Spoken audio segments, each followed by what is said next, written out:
Buenos días. Hoy quiero hablarles sobre los tipos de levadura para panadería y repostería que existen y cómo deben usarse. Cuando comencé a trabajar con levaduras era un total desastre sin ser consciente de ello. Siempre creí que existía un solo tipo de levadura en todo el mundo y la usaba según la conseguía. Si conseguía levadura fresca, pues preparaba panes y bizcochos con ella. Y si conseguía la seca, pues igual.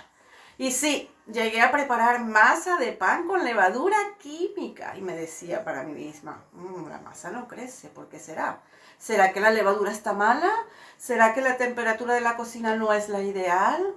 Hasta que un día supuse que algo no marchaba como debía y me puse a investigar y me di cuenta que no eran cosas mías, que efectivamente no crecía la masa.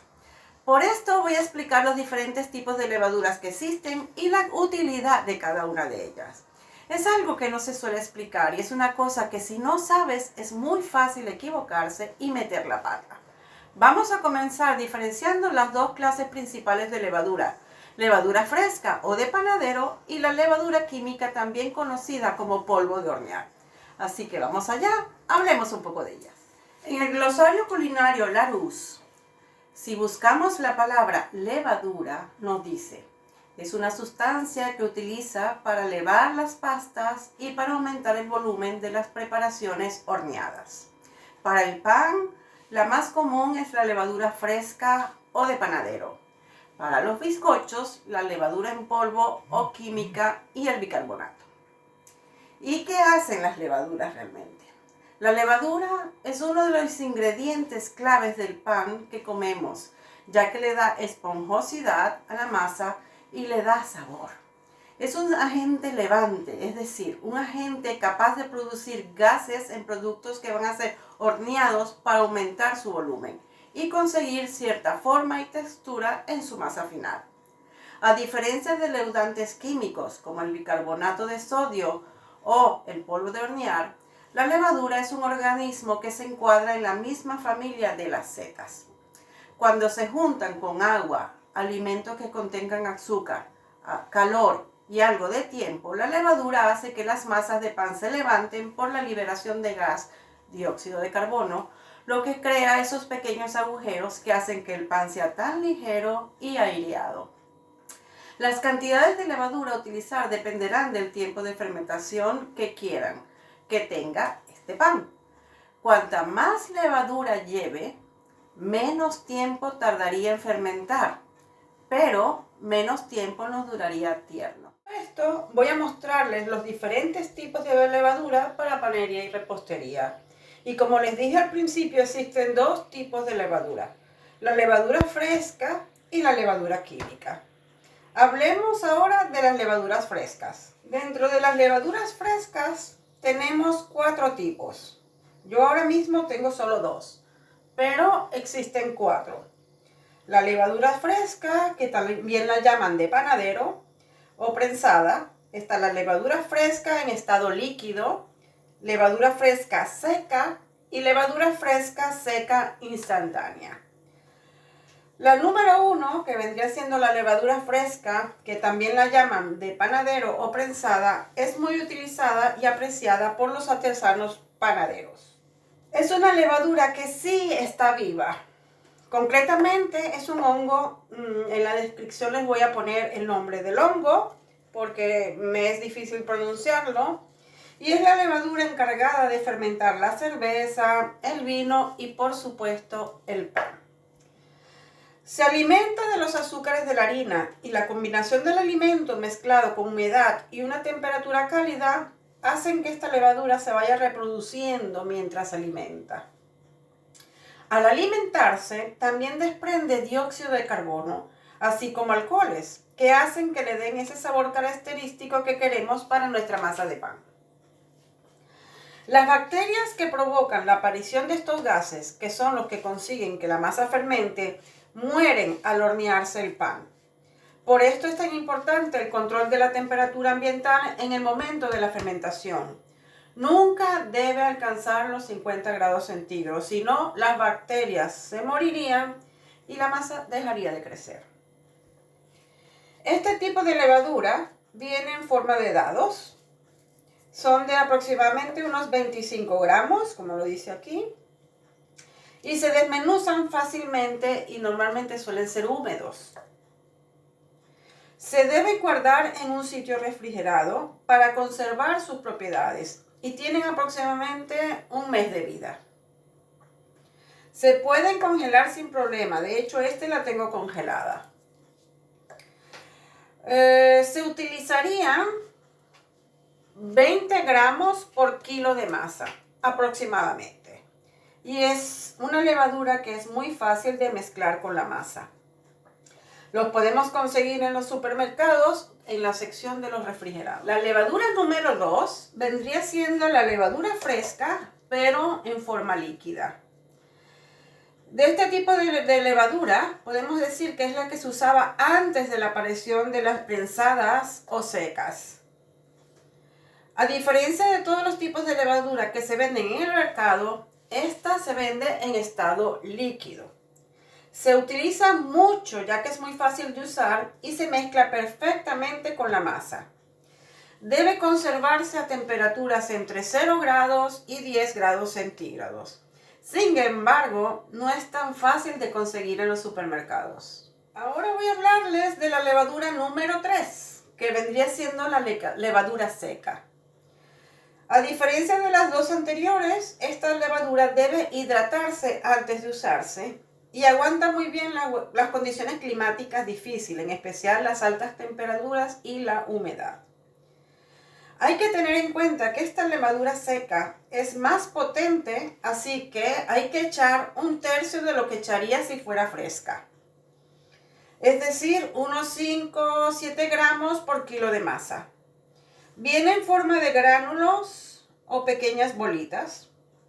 Y por último, no menos importante, por supuesto, la levadura número 4, que es la levadura seca instantánea, que es la que tengo aquí. Son una maravilla, ya que no necesitan rehidratarse y pueden ser añadidas directamente a la masa. No tienen problema alguno. La ventaja, se incorpora muy fácil a la masa, permitiendo así una fermentación rápida y de gran calidad. Se guarda a temperatura ambiente y se conservan durante años. Las cajas tienen sus fechas de vencimiento y suelen ser de varios años. El inconveniente que tiene es que es bastante más cara que la levadura fresca. Hoy en día podemos conseguirla inclusive sin gluten y viene en forma de pequeños fideos o gránulos. Vamos con el turno de las levaduras químicas. Se utilizan en repostería para hacer bizcochos, tartas, pasteles y en ocasiones también se utiliza para hacer tempura o como si fuera harina, como los aros de cebolla, por ejemplo. Esta levadura no está viva. Este es un impulsor químico y no se trata de una levadura propiamente dicha. Esto se debe a que carece de bacterias y microorganismos en su composición. Se compone generalmente de un ácido y un alcalino, generalmente bicarbonato sódico. Y al mezclarse con la masa que estamos trabajando y al entrar al horno o freírse y calentarse, comienza a generar dióxido de carbono que queda atrapado en la masa y son estos gases los que hacen que nuestra masa suba. Gracias a esta reacción obtenemos bizcochos tan esponjosos y apetecibles. Se suelen presentar en sobrecitos y son unos granitos muy finos, es más, pareciera harina y suelen ser de color blanco. Obviamente esta levadura no sirve para hacer panes. Su uso es sobre todo para postres. Este tipo de impulsores no modifican la estructura y composición del alimento, se limitan solamente a añadir gas. Por el contrario, las levaduras de panadería sí que modifican la estructura y composición del alimento en proceso de fermentación. La levadura química no necesita reposo. Inclusive podemos dejar la masa de nuestro bizcocho con el impulsor añadido un rato en la nevera y su efectividad no se verá afectada. Otra diferencia entre la levadura de panadería o levadura fresca y la levadura química es que en la levadura de panadería la generación de gases se produce antes de entrar en contacto con el calor del horno de la fritura y no como la levadura química mientras está en contacto con él. ¿Y cómo debemos usarlas? Para la levadura fresca, una vez que hemos dejado reposar la masa, la mezcla de harina y agua que se ha hecho una masa, normalmente se deja reposar entre 30 a 120 minutos para darle tiempo a las proteínas de la harina a desarrollar por completo el gluten. En ese momento entonces añadimos la levadura. Simplemente tenemos es que desmigarla por encima, la desmigamos así, la colocamos por encima de la masa, podemos agregar unas gotitas de agua y amasar. Amasamos para que la levadura se distribuya por toda la masa de forma uniforme. Luego de esto podríamos seguir elaborando nuestra receta de pan o lo que estemos preparando, siguiendo las instrucciones de la receta, por supuesto. Algunas recetas necesitan la levadura ya diluida y en proceso de fermentación, es decir, que se esté alimentando.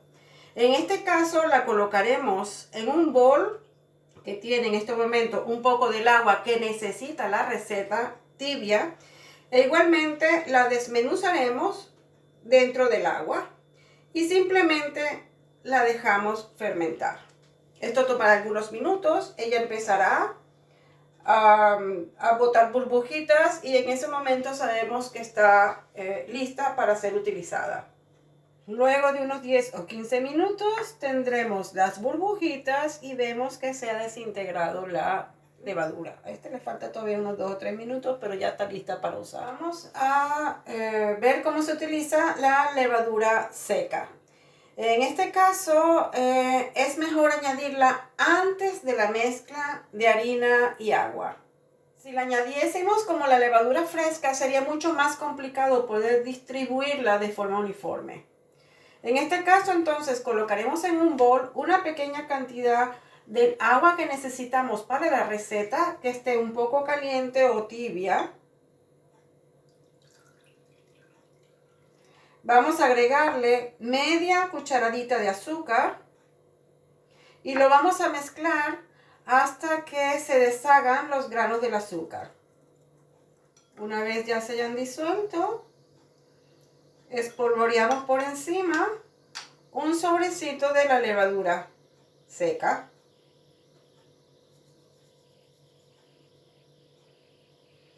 Y simplemente dejamos reposar hasta que esté espumosa. Al cabo de unos 5 o 10 minutos tendréis este resultado.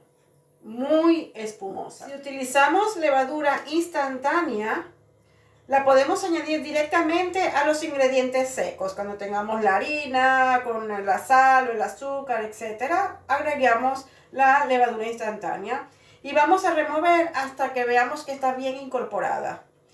De todas formas, yo recomiendo leer las instrucciones del paquete porque algunas solo necesitan un levado. Si hablamos de los impulsores químicos como el polvo Roya, por ejemplo, el bicarbonato de sodio, como llaman aquí levadura química, es prácticamente agregarla en los ingredientes secos de la masa. Cuando vamos a preparar alguna torta o algo, recuerden que esto es solo para postres. Entonces, cuando tengamos los ingredientes secos, antes de mezclarlo con los líquidos, pues incorporamos la levadura química y simplemente mezclamos hasta integrar y después seguimos con la receta de la torta o el bizcocho que estemos haciendo. Para resumir, levadura fresca la utilizamos para el pan. Ella va a fermentar y va a hacer que fermente y crezca la masa antes de ponerla al horno. Con la levadura química o el impulsor químico, como son estos tres que están aquí, los mezclamos en los ingredientes que vamos a utilizar para hacer la torta, pero realmente la torta subirá cuando se esté horneando, cuando reciba calor. Igual si los utilizamos para cosas que van a ser fritas. Verán que aunque sigue líquida al freír, ella se abombará un poco. Y si son las tortas y bizcochos, no será sino hasta que el horno esté caliente y lo hayamos metido dentro del horno y reciba ese calor que los bizcochos y las tortas se pondrán esponjosos y deliciosos a la vista. Bueno, esto es todo por hoy. Espero que les haya servido la información y conozcan un poco más del mundo de las levaduras, cómo utilizarlas y así sacarles su mejor rendimiento. Hasta la próxima.